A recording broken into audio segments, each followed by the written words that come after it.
بسم اللہ الرحمن الرحیم۔ کبھی کبھی ہم سوچتے ہیں اللہ میری آزمائش اتنی لمبی کیوں؟ میں کب تک اس تکلیف کو سہتا رہوں گا؟ میں نے کسی کا برا تو نہیں چاہا، پھر بھی میرے ساتھ ایسا کیوں ہو رہا ہے؟ دعا مانگتے مانگتے اب آنکھیں خشک ہو چکی ہیں، آنسو بھی شاید تھک گئے ہیں، مگر سکون پھر بھی مجھے نہیں مل رہا۔ لیکن کیا ہم نے کبھی سوچا کہ اللہ ہمیں آزماتا کیوں ہے؟ کیا وہ ہمیں تکلیف میں دے کر خوش ہوتا ہے؟ ہرگز نہیں، بلکہ وہ ہمیں اس آزمائش کے ذریعے ہمارے ایمان کو مضبوط کرنے، ہمیں خود کے قریب کرنے اور ہمیں ہماری حقیقت دکھانے کے لیے آزماتا ہے۔ اللہ تعالیٰ قرآن پاک میں فرماتا ہے، کیا لوگوں نے یہ گمان کر لیا ہے کہ وہ بس یہ کہنے پر چھوڑ دیے جائیں گے کہ ہم ایمان لے آئے اور ان کی آزمائش نہیں کی جائے گی؟ اللہ کے نبی حضرت یعقوب علیہ السلام نے اپنے بیٹے حضرت یوسف علیہ السلام کی جدائی پر کتنے سال صبر کیا، مگر وہ اپنے رب سے کبھی مایوس نہ ہوئے، روتے روتے ان کی آنکھیں تک چلی گئیں۔ حضرت ایوب علیہ السلام کی بیماری نے ان کے جسم کو کھوکھلا کر دیا تھا، مگر ان کے ایمان کو نہیں توڑا۔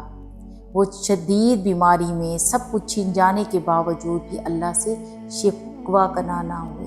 حضرت یوسف علیہ السلام کو اپنے بھائیوں نے کنویں میں پھینک دیا، پھر غلام بنا دیا گیا، پھر جیل میں ڈال دیا گیا، لیکن کیا انہوں نے اللہ سے شکوہ کیا؟ نہیں، بلکہ وہ ہر حال میں اللہ پر بھروسہ کرتے رہے اور آخرکار انہیں مصر کے بادشاہ ملے۔ اگر آج تمہیں لگتا ہے کہ تمہاری دعا قبول نہیں ہو رہی تو یاد رکھو کہ حضرت زکریا علیہ السلام نے بھی برسوں تک اولاد کے لیے دعا کی تھی۔ اگر آج تمہیں لگتا ہے کہ تم بالکل تنہا ہو تو یاد رکھو کہ حضرت یونس علیہ السلام مچھلی کے پیٹ میں تھے، جہاں کوئی نہیں تھا مگر سوائے اللہ کے۔ اگر رات لمبی ہو رہی ہے تو اس کا یہ مطلب تو نہیں کہ سورج طلوع نہیں ہوگا۔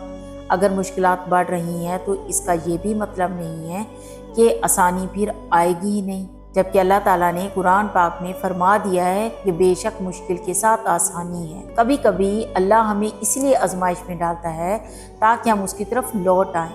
جب سب دروازے بند ہو جاتے ہیں تب بھی انسان اللہ کو پکارتا ہے۔ شاید اللہ تمہیں اپنی محبت کے قریب کرنا چاہتا ہے، شاید وہ تم سے سننا چاہتا ہے، تمہیں سننا چاہتا ہے۔ کبھی کبھی تمہاری آزمائش کا مطلب تمہاری ترقی ہوتی ہے۔ اگر تمہیں زخم دیا جا رہا ہے شاید تمہیں مضبوط بنایا جا رہا ہے۔ اگر تمہیں صبر سکھایا جا رہا ہے تو شاید تمہیں کوئی بڑی ذمہ داری سونپی جانی ہے۔ یاد رکھو، جو لوگ آزمائشوں میں صبر کرتے ہیں وہی کامیاب ہوتے ہیں۔ یہ آزمائش تمہیں توڑنے کے لیے نہیں بلکہ تمہیں مضبوط بنانے کے لیے ہے۔ یہ تمہیں اللہ سے دور کرنے کے لیے نہیں بلکہ تمہیں اس کے قریب کرنے کے لیے ہے۔ اگر آج تم تکلیف میں ہو نا تو یاد رکھو کل تمہاری دعا قبول ہونے والی ہے۔ مایوس نہ ہو، ہمت نہ ہارو، اللہ تمہیں دیکھ رہا ہے، وہ تمہاری ہر آہ کو سن رہا ہے، وہ تمہاری ہر دعا کو محفوظ کر رہا ہے، اور وہ وقت ضرور آئے گا جب تمہاری ہر دعا پوری ہوگی انشاءاللہ۔ اے اللہ ہمارے لیے ہمارے معاملے میں آسانی اور نکلنے کا راستہ بنا دے۔ انشاءاللہ ایک وقت وہ آئے گا جب اللہ تمہاری آزمائش کو تمہارے لیے بہترین بنا دے گا۔ بس اللہ پر یقین رکھو، اسی پہ بھروسہ رکھو اور اسی پہ توکل رکھو۔